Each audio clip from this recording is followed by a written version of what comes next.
Sud Radio, Osez entreprendre, Thomas Binet. Lancez-vous dans la grande aventure de l'entreprise, comme chaque dimanche sur Sud Radio avec Thomas Binet. On parle de quoi aujourd'hui ? Eh bien, Jean-Marie, on va commencer par la saga de la semaine. On va raconter l'histoire de Leclerc. Vous savez, les hypermarchés, les supermarchés. Et puis, vous êtes entrepreneur. Vous souhaitez le devenir et pour autant, vous n'osez pas vous mettre en avant. Notre grand témoin de la semaine, Lucie Lebaz, autrice du livre « J'ai peur, mais j'y vais », paru aux éditions Duno, est là pour nous expliquer comment libérer l'entrepreneur qui est en vous. Et puis, on terminera par l'importance de la pensée design. C'est quoi ? Ça consiste en quoi ? Je vous explique tout dans un instant. Tout de suite, c'est parti. Mais on commence, comme chaque semaine, en partenariat avec le magazine Entreprendre. Rentrer dans les coulisses d'une histoire, d'une grande histoire, celle d'une enseigne qui a chamboulé nos habitudes de consommation. Édouard Leclerc. Thomas, comment cette marque voit le jour ? Jean-Marie, tout commence en 1949 en Bretagne, à Landerneau. Édouard Leclerc ouvre une petite épicerie avec une idée simple mais révolutionnaire. Supprimer les intermédiaires, acheter directement aux producteurs et proposer des prix 20% moins chers. C'est comme ça qu'est né ce qu'on appelle aujourd'hui le mouvement Édouard Leclerc. Alors, depuis, c'est plus seulement une histoire d'épicerie, hein ? Non, absolument. Édouard Leclerc avait une ambition bien plus large, rendre tout accessible à tous. Après les produits du quotidien, il a brisé les monopoles sur le carburant, la culture, les bijoux, la parapharmacie, je m'arrête là, et même les forfaits mobiles d'ailleurs. Une vraie révolution sociale au-delà du simple commerce. Et aujourd'hui, comment l'enseigne avance ? Le mouvement n'a jamais cessé d'évoluer. Dès 1996, par exemple, ils ont supprimé les sacs plastiques bien avant que la loi ne l'impose. Et côté organisation, chaque magasin reste indépendant. Les directeurs sont des entrepreneurs libres de leur choix, tout en suivant une logique coopérative. C'est ce modèle qui permet à Édouard Leclerc d'innover et de s'adapter sans cesse, tout en restant fidèle à une idée forte, faire rimer économie avec pouvoir d'achat et progrès social. C'est quoi la place de Leclerc aujourd'hui ? Leclerc est le leader incontesté de la grande distribution. Il pèse 61 milliards d'euros de chiffre d'affaires en 2024 et est reconnu comme l'enseigne la moins chère de France. Ouais, c'est considérable quand même. Allez, tout de suite, Thomas, on accueille votre invitée Lucie Lebaz. Bienvenue. Bonjour. Sur Sud Radio. Merci. Vous êtes experte en marque et en communication d'influence. Vous êtes l'autrice de ce livre « J'ai peur, mais j'y vais ». C'est paru aux éditions Duno. Vous êtes l'invitée de Thomas Binet. Et pour ceux qui nous suivent sur sudradio.fr, je le montre à la caméra. Voici l'ouvrage donc de Lucie Lebaz.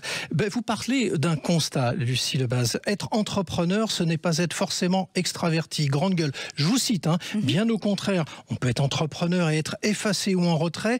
Vous l'appelez même l'inconnu preneur.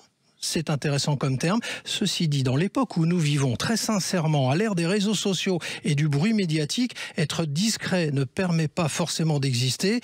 Et donc, c'est pas forcément un gage de réussite, honnêtement. D'être discret ? Oui. Il va falloir avoir une stratégie et il va falloir être honnête. Donc, et ça, c'est pas forcément très simple à communiquer. On peut tout à fait être honnête dans la vie de tous les jours. Par contre, comment on communique son authenticité dans sa communication ? Et c'est ça tout l'enjeu. Alors c'est là où intervient la notion de personal branding dont vous parlez, Exactement. ou marque personnelle pour le dire en français, mais on va le définir, c'est quoi concrètement ? C'est l'alignement entre ce que vous pensez, ce que vous dites et ce que vous faites dans le but de vous distinguer sur un marché. Aujourd'hui, il y a beaucoup de tout. Il y a beaucoup de coachs, d'entrepreneurs dans la tech, de consultants, de créatifs, de médecins, d'avocats. Comment on se distingue dans cette foule ? Et donc, c'est là où, en fait, intervient la pratique du personal branding, faire de soi une marque avec un discours clair, différenciant à partir de qui vous êtes. Alors, pour qualifier votre propos, vous citez également Jeff Bezos, le fondateur d'Amazon, qui a dit que la marque personnelle, c'est ce qu'on dit de nous quand on a quitté la pièce. Et vous rajoutez même que c'est également ce qu'on dit de vous avant que vous ne soyez dans la pièce. Exactement. Vous n'avez jamais googlisé quelqu'un ou regardé... Si, forcément. Voilà, tout le monde le fait. Ouais. Eh bien, aujourd'hui, c'est une déformation. Qui ne va pas vérifier le profil LinkedIn de quelqu'un ? Qui ne va pas vérifier même des avis sur une entreprise ? Eh bien, c'est la même chose lorsqu'on cherche un prestataire. On va vérifier sa crédibilité, son antériorité en termes de CV, ce qu'il a fait, ses expériences, et puis comment il se comporte. Ça en dit beaucoup sur les valeurs. De quoi on parle ? Qu'est-ce qu'on publie ? Tout ça va vraiment dégager en fait des piliers, des lignes directrices. C'est ce qui est important en fait pour le prestataire, mais aussi la personne qui va l'embaucher. Alors, votre credo, quand même, c'est que tout entrepreneur doit avoir recours justement au personal branding, donc la marque personnelle. Mais si je suis votre raisonnement et je vais vous taquiner un petit peu, ça va devenir la norme. Donc du coup, personne ne se démarquera si tout le monde s'est démarqué de la même manière. Ah, je l'attendais. En plus, je la traite, cette question. Bien, voilà. J'espère que vous l'avez bien préparé alors. Alors, le personal branding, en fait, ne repose pas sur l'idée d'être vu, parce que on voit tout le monde tous les jours. Mais de se différencier et surtout d'être reconnu pour qui on est. C'est pas parce que beaucoup de gens publient, et aujourd'hui, c'est pas si difficile de publier. Je veux dire, on a un petit chaton qui s'appelle ChatGPT qui peut faire le job pour nous, d'accord ? Maintenant, pour autant, même s'il y a énormément de publications et énormément de flux entrants, pour autant, c'est pas impossible de marquer les esprits. Et c'est ça l'objectif, c'est de marquer les cœurs et les esprits. Alors, il faut faire quand même attention, c'est vous qui le dites, à ne pas sombrer dans l'exhibitionnisme digital. Les réseaux sociaux ne sont pas un journal intime. Et d'ailleurs, c'est intéressant ce que vous expliquez parce qu'on l'entend de plus en plus. Et d'ailleurs, entre autres, pour le fameux, réseau social professionnel qui porte bien son nom de LinkedIn, où beaucoup de personnes viennent nous dire, vous savez, je vais vous expliquer ceci, vous expliquer cela. Et on est tombé un peu là-dedans quand même aujourd'hui, non ? L'aspect moralisateur, vous voulez dire ? On raconte un peu sa vie, en fait. Alors, raconter sa vie, moi, j'ai pas de problème à partir du moment où ça sert une communauté, où ça sert un propos, et si ça peut inspirer d'autres personnes à lever des freins, à avoir des idées, à aller plus loin dans sa réflexion professionnelle. Moi, j'ai pas de problème. Au contraire, ça s'appelle être inspirant, en fait, et éduquer les gens. Si je peux éduquer les gens à partir de mon expérience parce qu'elle peut servir, j'ai pas de problème à raconter qu'un événement personnel a favorisé ou m'a amené à faire tel choix professionnel.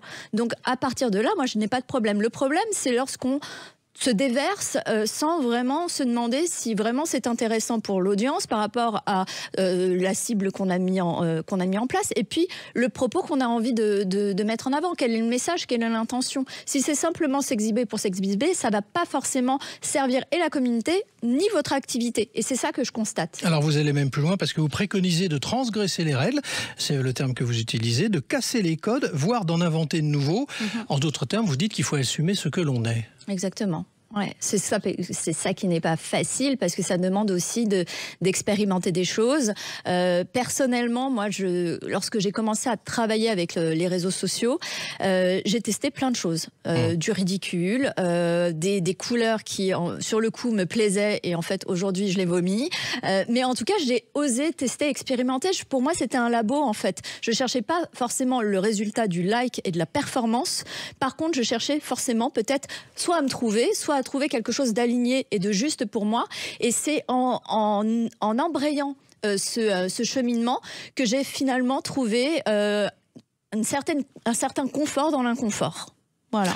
Alors vous terminez votre livre en disant on te dit non, réponse est possible, on te dit c'est improbable, dis ça va le faire, on te dit impossible, balance ou pas, pense je vais essayer et dis je vais le faire. En d'autres termes, il faut être culotté, transgressif. Oui. Comment je vous ai contacté, Thomas ? C'est pas faux. C'est pas faux. Je suis restée très polie et très courtoise. On aimerait bien connaître les coulisses. En étant un peu, effectivement, dans la transgression d'une démarche traditionnelle. Effectivement, oui, c'est vrai. Disons que, en fait, je pense que la chance se construit. Et en fait, elle ne se construit pas dans le « je vais déranger ». Si je propose quelque chose qui peut être utile à l'autre, eh bien, dans ce cas-là, pourquoi je m'en empêcherais ? Simplement parce que je ne suis pas encore assez connue ? Simplement parce que je suppose que ça a déjà été fait 1000 fois ? Ça, c'est dans ce qui se passe dans ma tête. C'est ce que Gérard dit, en fait. Gérard. Oui, alors, voilà. pour expliquer à nos auditeurs et nos auditrices, Gérard, c'est un petit nom que vous donnez dans votre ouvrage. C'est un peu votre avatar, celui qui se promène dans le livre et qui vous permet de dire un certain nombre de choses. C'est ça. C'est l'avatar qu'on a dans notre tête. Notre tête qui ne dit pas forcément des trucs toujours très sympas, ni très utiles par rapport à ce qu'on essaye de réaliser. On a pourtant tendance à écouter tout ce que notre tête nous dit, pensant que, en fait, si elle nous le dit, c'est que c'est vrai. Pas forcément. Donc, si vous n'êtes pas connu ou que vous n'avez pas encore assez d'expérience, mais que vous avez envie, c'est l'essentiel. Donc, essayez de soutenir cette envie par des actions cohérentes, intelligentes, et mettez-vous aussi à la place de l'autre, votre auditeur, votre cible, votre journaliste. Qu'est-ce que lui pourrait, en fait, qu'est-ce qui pourrait lui servir à lui, en fait ?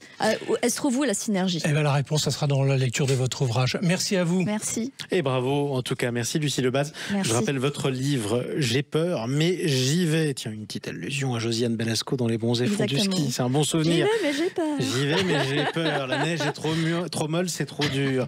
Allez, c'est paru aux éditions Duno. Tout de suite, mon cher Thomas, on explique quelque chose. Bruno, le spécialiste des fournitures et de l'équipement pour les professionnels, présente.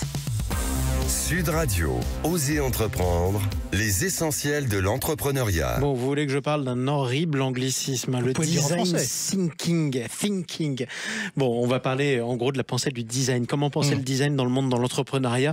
Qu'est-ce que signifie déjà ce terme? En quoi cette méthode peut vraiment aider un entrepreneur qui veut innover? C'est ce qu'on appelle d'abord la pensée effectivement design ou la démarche de conception créative.